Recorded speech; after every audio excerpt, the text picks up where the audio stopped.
Hello students, myself Mrs. Kinjal Panchal. I am a teacher in GEMS International School.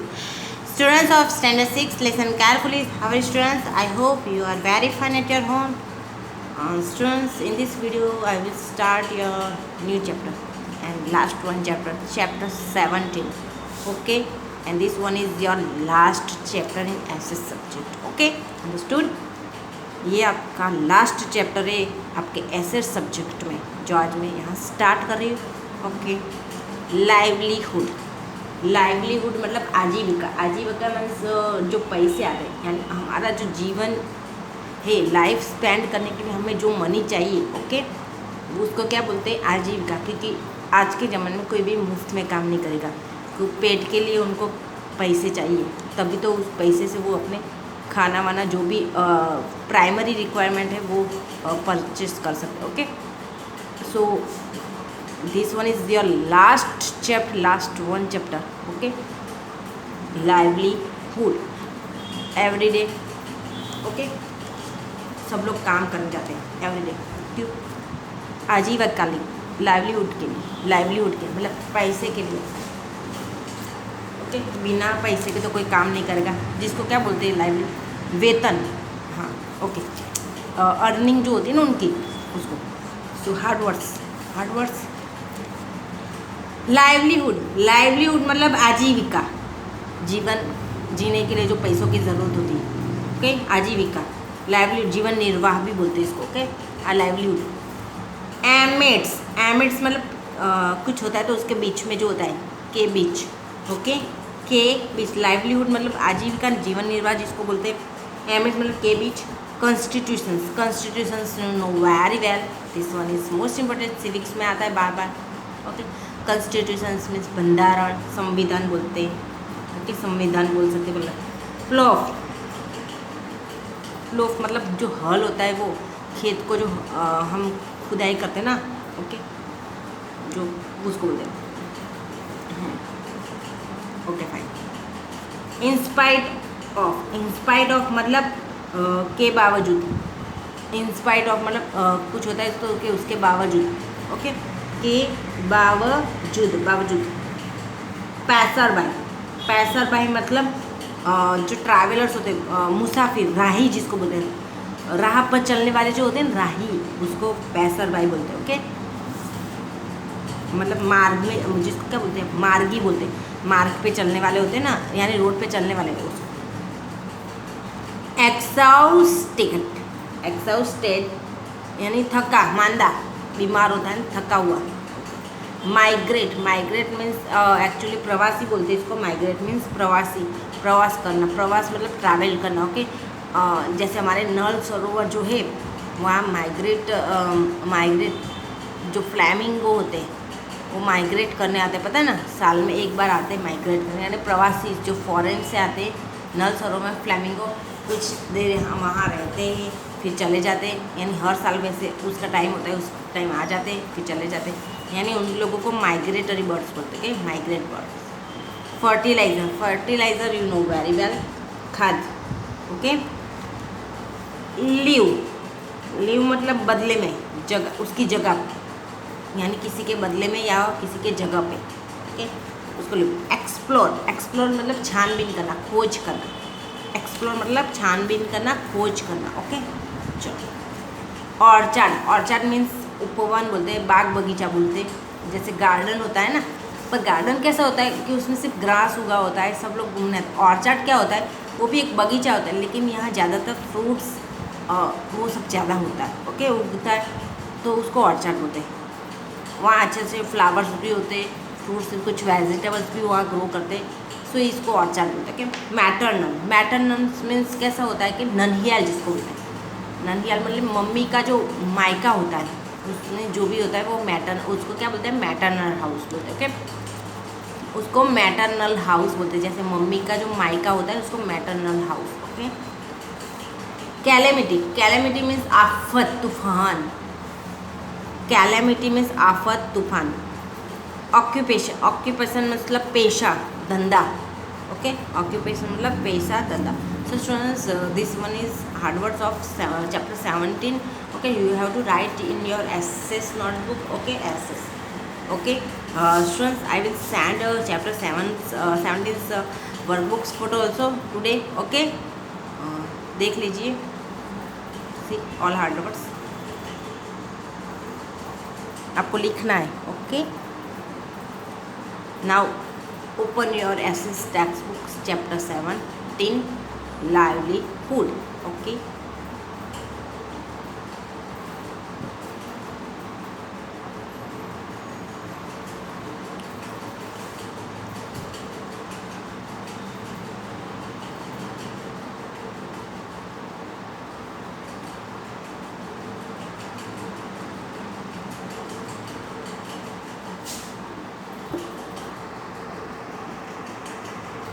Okay. So now in textbook livelihood chapter 17. Listen. A person's life is affected by his or her surroundings. We see a lot of diversity around us. The most important things about the village life is that villagers use minimum facilities. A person's life, कोई भी व्यक्ति होती है, उसकी life जो होती है उसके आसपास का जो एटमॉस्फेयर सराउंडिंग्स मतलब वातावरण जो होता है उससे अफेक्टेड होता है. अफेक्टेड मतलब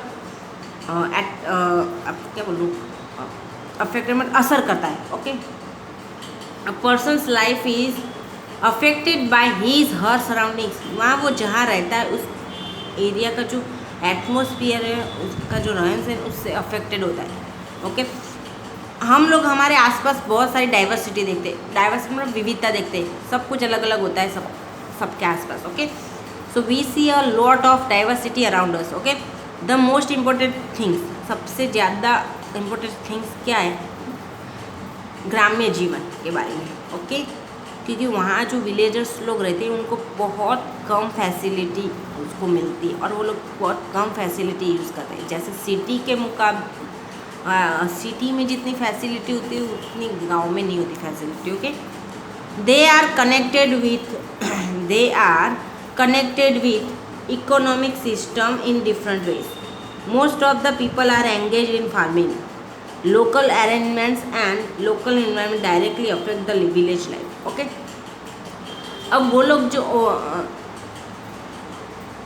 जैसे इकोनॉमिकल जो सिस्टम है, आर्थिक स्थिति, ओके, वो लोग अलग अलग तरीके उससे साथ कनेक्टेड रहते हैं. यानी उनको आर्थिक स्थिति मतलब ज़्यादातर वो लोग क्या होता है, फार्मिंग, खेती बाड़ी करना ही उनका ज़्यादा होता है. यानी आप सोचो तो गांव है एक गांव, तो कम से कम 70% से ऊपर समझो लोग होते हैं ना, वो ज़्यादातर खेती बाड़ी ही करते हैं. ओके. यानी वो लोग कनेक्टेड ज़्यादातर खेती बाड़ी से ही होते हैं, फार्मिंग से ही कनेक्टेड रहते हैं. ओके. फिर उसके बाद ज़्यादा आता है तो मिल्क, क्योंकि वो कैटल रियरिंग का भी काम करते हैं. ओके. मोस्ट ऑफ विलेज में कैटल रियरिंग का भी होता है. तो फार्मिंग के बाद उनका इकोनॉमिकली स्ट्रॉन्ग कहाँ होता है, तो कैटल रियरिंग करते हैं. और जो काउस, बफेलोस, गॉड्स वो सब होता है, तो उसका मिल्क जो होता है वो बेच के भी वो कुछ अर्निंग कर लेते हैं. ओके. कुछ अर्न कर लेते हैं. बट अब लोकल अरेंजमेंट होती है ना, वहाँ की लोकल अरेंजमेंट और लोकल एनवायरनमेंट वो विलेज लाइफ को डायरेक्ट अफेक्ट करता है, डायरेक्ट असर करता है. Village life means the arrangement of livelihood. Village life means the arrangement of livelihood and environment. Apart from the lives of village people we will discuss about their facilities and problem. अब village life, ग्राम्य जीवन मतलब क्या होता है पता है, आजीविका का अरेंजमेंट, लाइवलीहुड का अरेंजमेंट. ओके. आजीविका या तो जीवन निर्वाह का एक अरेंजमेंट होता है और उनका जो इन्वायरमेंट होता है वो भी एक अरेंजमेंट ही होता है. हमारे सिटी से ज़्यादा वहाँ कैसा होता है, गांव में कहने का मतलब कि गांव छोटा होता है, सिटी बड़ी होती है. तो सिटी में हम सबको नहीं पहचानते, लेकिन गांव में एक इंसान पूरे गांव के सबको पहचानता है. आप गांव के एंटर होगे, आप उनका नाम बोलेंगे तो आपको घर तक छोड़ जाएंगे. यहाँ सिटी में ऐसा नहीं होता, क्योंकि उनके घर तक छोड़ जाओ, क्योंकि वो गांव में ऐसा होता है कि एक गांव का किसी भी जगह कोई भूल जाएगा रास्ता तो भी उसके घर तक छोड़, क्योंकि वो वहाँ एक दूसरे को, छोटा सा गांव होता है तो सब लोग एक दूसरे को इजीली पहचानते हैं. ओके. सिटी में ऐसा नहीं होता. दूसरा ये कि वो लोग इकोनॉमिकली एक दूसरे के साथ कनेक्टेड रहते हैं. हाँ, जो पीपल होते हैं ना एक दूसरे के साथ कनेक्टेड रहते हैं इकोनॉमिकली, क्योंकि ज़्यादातर वहाँ कैसा होता है कि गांव में जैसे टेलर होता है तो एक दो टेलर होते हैं, सिटी में जैसे बहुत सारे टेलर होते हैं तो वो लोग क्या अपना अनाज होता है वो उनको देते और अपने कपड़े सिलवाते हैं। फिर ज़्यादा बाल काटने वाले जो बार्बर होते हैं वो भी एक होता है, एक दो होते हैं, तो वो उनके पास ही जाते हैं। गांव के जो पर्सन होते हैं वो उनके पास ही जाते हैं, बाहर कहीं जाते नहीं। तो वो क्या गांव के अंदर ही एक दूसरे की हेल्प हो जाती है, सिटी में ऐसा नहीं होता। चलो now our country India has a wonderful unity in diversity. Our country has a unique identity. Our country has a unique diverse identity amidst religion, language, region and economic diversity। हमारा country जो India है okay, उसमें जो विविधता है ना, विविधता उसमें भी एकता है, एक अद्भुत एकता है। वंडरफुल यूनिटी मतलब एक अद्भुत यूनिटी है।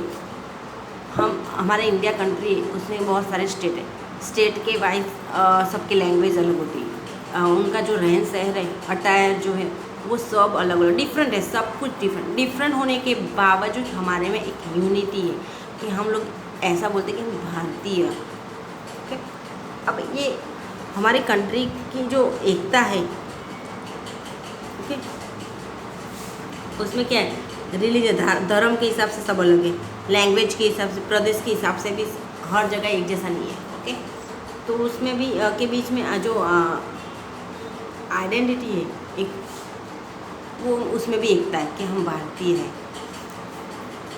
There are more than 5,000 cities and about 27,000 small and big towns. People come to the cities for employment from the surrounding villages। Okay, कितनी सिटी है, बड़ी वाली सिटी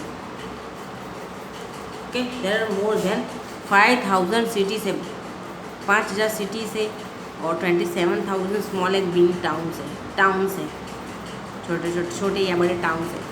और जो आसपास के गांव के जो होते हैं ना, उसमें से ही लोग सिटी में एम्प्लॉयमेंट बन के आते हैं, कर्मचारी बन के आते हैं। ओके, यानी जो कर्मचारी होते हैं जो कोई भी कंपनी में, तो वो ज़्यादातर देखना आसपास के गांव के ही होंगे।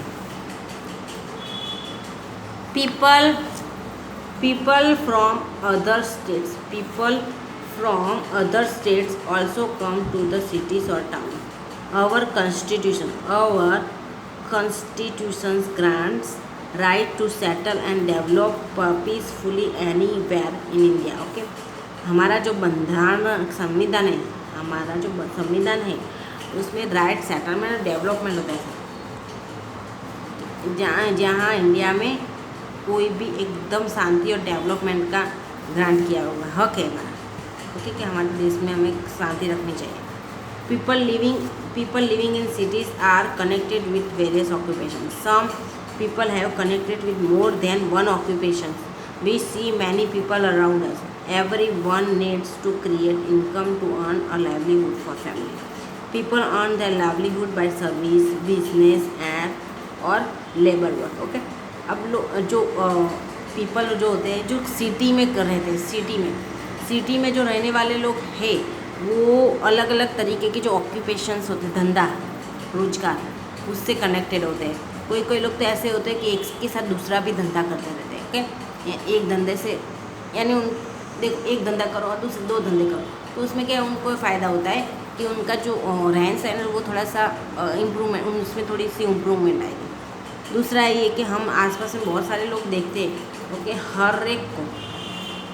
हर एक को अपने फैमिली के लिए, अपने फैमिली के लिए फैमिली के लिए जीवन आजीविका कमाने के लिए कुछ ना कुछ काम तो क्रिएट करना पड़ेगा जिससे उनको पैसे मिले और अपने वो पैसे से वो अपने फैमिली को अच्छे से अच्छी फैसिलिटी प्रोवाइड कर सकें। ओके, लोग जो होते हैं वो अपनी आजीविका है अलग अलग तरीके से, कोई नौकरी करता है, सर्विस करता है, कोई धंधा करता है, बिजनेस, और कोई लेबर मजदूरी काम करता है उससे भी उनको मिल जाती है। ओके, चलो विलेज लाइफ, ग्राम्य जीवन। विलेज लाइफ मतलब ग्राम्य जीवन। Deesa is a city in Banaskantha district. Deesa is a city in Banaskantha district, little far from Disha. There is a village named Ranpur. Most of the people here are associated with farming. Some people do farming while some are busy in cattle rearing. डीसा जो है वो Banaskantha district का एक शहर है। अब Banaskantha district ना, बनासकांठा, वहाँ डीसा एक सिटी है। डीसा फेमस है डीसा। ओके, तो बनासकांठा जिला का वो सिटी है। और डीसा से थोड़ी सी दूर पर डीसा गांव है ना, डीसा गांव, उससे थोड़ा सा दूर एक गांव है जिसका नाम है रानपुर। वहाँ मोस्टली पीपल किसके साथ एसोसिएटेड मीन्स कनेक्टेड। ओके, तो किसके साथ कनेक्टेड है, मतलब फार्मिंग के साथ, यानी खेती बाड़ी के साथ जुड़े हुए लोग हैं। रानपुर गांव के बहुत सारे लोग, मोस्टली पीपल वहाँ फार्मिंग के साथ कनेक्टेड है, जुड़े हुए। कुछ लोग हैं फार्मिंग तो करते हैं और साथ में वो लोग बिजी कैटल रियरिंग, यानी पशुपालन जो बोलते हैं, ओके, एनिमल्स को रखने का जो काम करते हैं। ओके, कैटल रियरिंग में भी बिजी है। In extra time which is spread from the farming. Okay, और एक्स्ट्रा टाइम में वो लोग क्या करते हैं, फार्मिंग में अपना टाइम स्पेंड करते हैं। सम people make tools, some stitch clothes, one man runs tractor, he goes for ploughing when he is full। अब वो लोग कैटल रियरिंग का काम करते हैं, फिर बाकी के टाइम में वो फार्मिंग का भी करते हैं। कुछ लोग टूल्स बनाते हैं, क्योंकि फार्मिंग में टूल्स यूज़ होता है, वेरी वेल। ओके, फार्मिंग में टूल्स का यूज़ करना पड़ता है। ओके, तो कुछ लोग टूल्स बनाते, कुछ कपड़े सीते, स्टिच, क्योंकि कपड़े सब लोग पहनते, तो कपड़े दर्जी भी, टेलर भी चाहिए ना। ओके, सो कुछ एक इंसान जो है वो ट्रैक्टर चलाता है और जहाँ उसको बुलाते वहाँ वो प्लूफिंग करने चला जाता है। Okay, in spite of being a small village, in spite of being a small village, people do not have to go to the city for a haircut or shaving। यानी in spite of being a small village, okay, यानी एक छोटा सा गांव होने के बावजूद लोगों को हेयर कट और शेविंग करके लिए सिटी में भी जाना नहीं पड़ता। एक छोटा सा गांव है, लेकिन गांव के लोगों को एक शेविंग या हेयर कटिंग करवाने के लिए भी बाहर नहीं, यानी वहाँ एक बार्बर भी था। Okay, there are many small and big shops, slippers and clothes are available in this shops. Okay, अब वो गांव में बहुत सारी छोटी बड़ी शॉप्स थी, छोटी और बड़ी शॉप्स तो थी बहुत सारी। There are many small and big shops. Okay, बहुत सारे। स्लीपर्स यानी जूते पहनते हैं ना वो, यानी जूते और कपड़े भी उस शॉप में अवेलेबल होते थे। Okay, slippers and clothes are also available in this shops. यानी वो गाँव छोटा था, फिर भी वहाँ स्लीपर्स, हेयर कट करवाने के लिए भी बाहर नहीं जाना पड़ता। वो गाँव में सब कुछ यानी छोटा सा गाँव था, लेकिन मोस्टली जो रिक्वायरमेंट रहती थी ना, वो जो फैसिलिटीज़, सारी फैसिलिटीज़ वहाँ अवेलेबल थी। Okay, medicines for fever, cough and cold is also available in the village shop at the time of need। everybody grows potatoes and millet here and in the surrounding villages। Okay, even बुखार, कफ और cold की जो medicine होती है ना, वो भी गांव की जो शॉप थी ना, वो ज़रूरियात के टाइम पे वहाँ अवेलेबल होती थी। ओके, यानी जो छोटी टैबलेट्स होती, दुकान वाले जो थे, यानी ज़रूरत के टाइम में जो काम आने वाली मेडिसिन होती है ना, अचानक से कुछ आ गया, बुखार आ गया किसी को रात में, खांसी हो गई, कफ हो गया, तो वो जो लूज मोशन हो गया, यानी जो छोटी बीमारियां हैं उसके लिए जो नीड रहती है मेडिसिन की, जो रिक्वायरमेंट रहती है, वो वहाँ अवेलेबल होती थी। ओके, यानी आपको ऐसी डिफ़िकल्टी का टाइम में वो तुरंत काम में आ जाए। अब वहाँ के साथ हर एक डिश, वैसे भी you know very well Disha के पोटैटोस है ना वो फेमस है। ओके, जो हमारे यहाँ हम पोटैटो खाते हैं ना वो ज़्यादातर डिशा के ही होते हैं। तो एवरीबडी ग्रोज पोटैटोस, क्योंकि वहाँ की जो ज़मीन होती है सॉइल वो पोटैटो के लिए एकदम परफेक्ट है। तो इसलिए वहाँ डिशा में पोटैटो यानी बनासकांठा जिला में पोटैटोस जो है वो बहुत ज़्यादा होता है। और मिलेट मीन्स बाजरी ऑल्सो वहाँ बहुत होती है। ओके, यानी पोटैटो और मिलेट जो होती है बाजरी वो भी वहाँ ज़्यादा होती है। वहाँ नहीं, आसपास के गांव में भी वो होता है। ओके, चलो Taylor, carpenter, barber and blacksmith are also available in this village. Along with their occupation, they are also connected with farming and farm labor. One young man has made a shop for tea and snacks. Okay, tailor थे, carpenter, barber, blacksmith मतलब जो लुहारी काम करते हैं, जो tools बनाने का काम करते हैं उसको ब्लैकस्मिथ बोलते हैं। वो गांव में सब लोग अवेलेबल थे, लेकिन उनका जो ऑक्यूपेशन था, उनका जो धंधा था, उसके साथ साथ वो लोग फार्मिंग में जो लेबर काम करने के जाते हैं उसके साथ भी कनेक्टेड थे, जुड़े हुए थे। यानी टेलरिंग का काम तो करते थे, टेलरिंग का काम करते, कारपेंटरिंग का काम करते, बार्बर का काम करते, ब्लैकस्मिथ का काम करते थे, लेकिन उसके साथ उनका धंधा जो था वो तो करते थे, उसके साथ साथ वो फार्मिंग के साथ भी कनेक्टेड थे। या फार्म लेबर जो होता है, यानी फार्मिंग कैसा होता है कि जैसे ग्रो हो जाता है पूरी तरह से, तो उसको हार्वेस्टिंग के लिए जाना पड़ता है। सो हार्वेस्टिंग अकेले नहीं कर पाते तो वो लोग एक मजदूरी पर रखते हैं कि इतने दिन, एक दिन का इतना, और काटने का काम करने का। ओके, तो वो उस हिसाब से 1-2 दिन के लिए भी चले जाते थे फार्मिंग की। चलो जिस दिन कपड़े सिलाई के लिए बहुत नहीं आए, कारपेंटरी का काम नहीं है, तो वो फार्मिंग के लिए चले गए। ओके, एक यंग मैन था। ओके, उसने एक टी स्टॉल खोल के रखी थी, वहाँ स्नैक भी थोड़ा मिलता था। Okay, passers by stand here more in numbers than village people do for tea and snacks. और पैसर्स मीन्स यानी क्या होता है, खेत में से आते चलते चलते आते, फिर क्या बीच में टी स्टॉल आते थे, तो वहाँ वो चाय पीने रुक जाते थे। Okay, some farmers grow vegetables throughout the year while some other farmers prepare orchards for growing pomegranate and other fruits. People are seen growing fruits, flowers and vegetables in this village. Okay, यानी कुछ farmers जो होते थे वो पूरे साल vegetables ही grow करते थे।